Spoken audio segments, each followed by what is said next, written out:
Well, hello everybody, and welcome to the Human Echoes rundown for Baby Driver.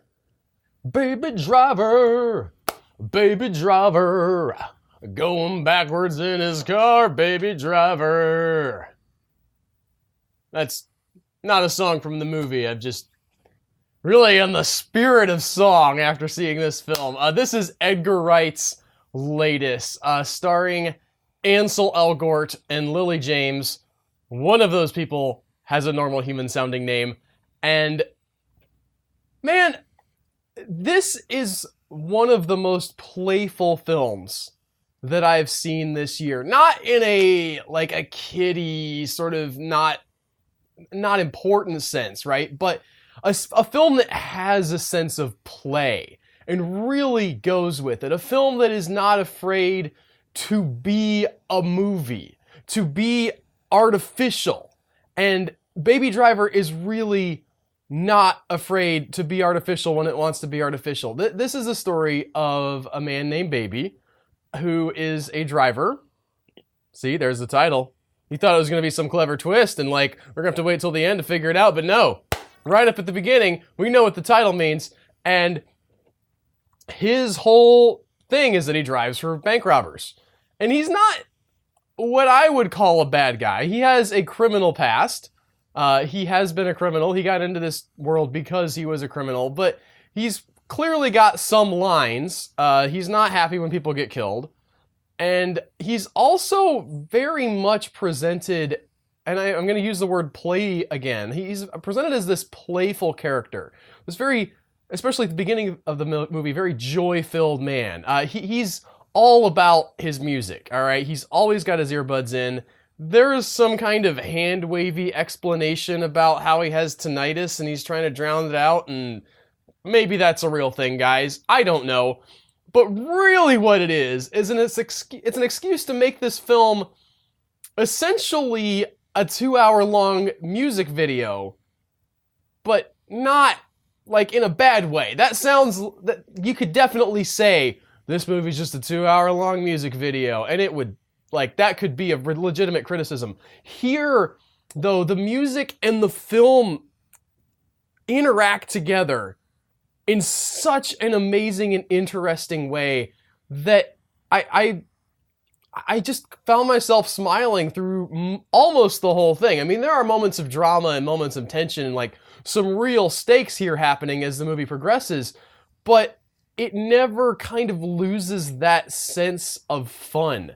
That sense that we're in a heist movie and we're telling this really cool story and we've got these cool tunes that we're going to play and they are going to be part of the world, okay? It's not just blasting tunes over the soundtrack because we want to blast tunes over the soundtrack and they're going to make you feel a certain way, although they will make you feel a certain way. The characters in the movie, not just Baby, but all of them are listening to music, and the music is playing in their ears as the scene plays out. And it's maybe not everybody does this, but I certainly do this. It's that feeling of singing in the car or, dancing when you have your earbuds in. When you feel and that music and that beat's going, you're just moving with it. You're singing. When you're singing with the music, man, you sing great. Maybe your acapella sucks, but when that music's playing and you're singing along, you sound every bit as good as the person on that CD or DVD or record or whatever your poison might happen to be. And this movie is singing along with the music. That's the best way I can describe it. It's dancing. It's a movie that dances with its characters and really has an incredible flow and just sense of place. There's this moment, Baby is early on in the film, is walking down the street. He's listening to his earbuds. Nothing really bad has happened, right? We've just seen a really cool car chase and kick things off and sort of establish the world that we're in. And he's just walking to get coffee. But it's this really long take of him walking along the sidewalk, just wearing his earbuds, dancing in and out of the crowd, completely unself-conscious. He has no worries about who's looking at him or what they might think of this sort of grown man just dancing around in Atlanta. There's none of that. And the film, at one point you follow him and the film pans down to where he's going to do this spin move.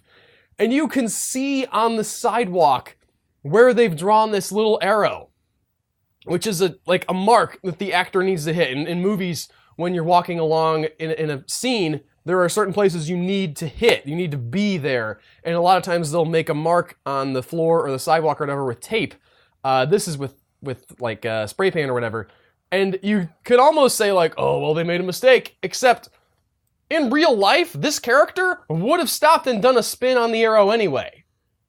Like, yes, it probably was there to tell him when to do the spin for the actor, but from a character point of view, it makes exactly as much sense. And that's where this movie's coming from. It's not afraid of what it is. It goes into some really ultra-violent moments, but it always kind of keeps a tether attached to the comedy and the lightheartedness of things. And when the darkness does come in, it really does play a function in the story. It's not ever gritty for gritty's sake. It sets up Baby, all right? It sets him up as at a really high point. Not even that he's he has things that he gets throughout the movie that he wants to hang on to, but here he's on his own, he's happy, he's having a good time, and things start to go bad for him when he meets this girl, because now he has somebody else to care about. And his two worlds that he's trying to pull apart start to collide in a way that he can't control. Lily James and Ansel Elgort do an amazing job in this. Their chemistry's great. You really buy their relationship. And the movie does a good job of setting up their relationship. I will say, though, my favorite relationship in the movie is actually between Baby and his foster dad, who is a deaf guy who's in a wheelchair. And they live together in this apartment, and Baby's making his music. And there's something really interesting about the deafness and the music and what it means to perceive music in different ways, because his deaf dad actually does still enjoy the music by feeling the speakers and like getting the beat, through his hands. And that made me happy. And the other thing that really made me happy about this movie and that relationship specifically is that it's a movie foster dad relationship that doesn't suck, okay? Because I've been a foster parent before, and I know some foster parents, and the foster system gets like a super bad rap, and this is just a tangent, really doesn't have a lot to do with the movie, but it annoys me every time there's just some kind of throwaway line about, I'm not going into the foster system, I wasn't gonna do that, that's the worst. Well, you know what? Yes, okay, there are some foster parents that are not good foster parents, okay? That's the truth. There's also some regular parents that are not good regular parents. That's also the truth. But the foster parent system has a bunch of people in it that really care and really are trying to do the best for some kiddos that had some really messed up life circumstances. Hooray for a movie that didn't paint them as the monsters and the enemy, okay? This guy cares about his son and has raised him, and now his son is kind of helping take care of him, and there's a good relationship there. All the performances are really great. The different characters are amazing. Jamie Foxx plays this kind of crazy in the head style gangster guy. You've got a dude from House of Cards whose name's Kevin Spacey. Almost lost his name, but I remembered. Kevin Spacey's in here playing this great smooth gangster with a little bit of that same father relationship with Baby. Baby's lost his parents early on in his life, and here is Kevin Spacey's character coming in and ostensibly using him, right? Like he's manipulative and he's evil, and there's no sugarcoating that. However, there is some connection between those two beyond just the maniacal manipulation, and they kind of manipulate each other too. Again, I'm gonna go back to the sense of play, the way that the film lets that relationship kind of jitter around a little bit.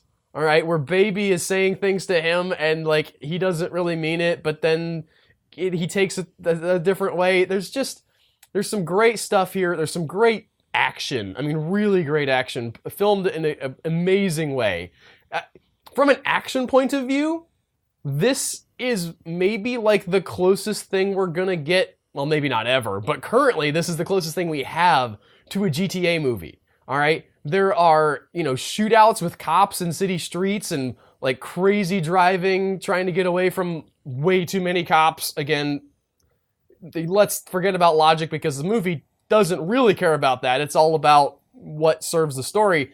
And the sense of action here feels like that kind of heightened action that you get in a video game like GTA, where you can, like, people can die and there is blood and stuff, but it's this hyper stylized kind of action that it feels apart. It's not something that's super brutal. It's got its own sense of fun with it. So I'm probably barely scratching the surface of this movie. I mean, I'm trying not to go into plot details, obviously. It progresses, right? You know, bad stuff, things are gonna happen to pull these two people apart, and they're gonna try to get back together, and there's gonna be violence, and you can probably figure all that out from the trailers.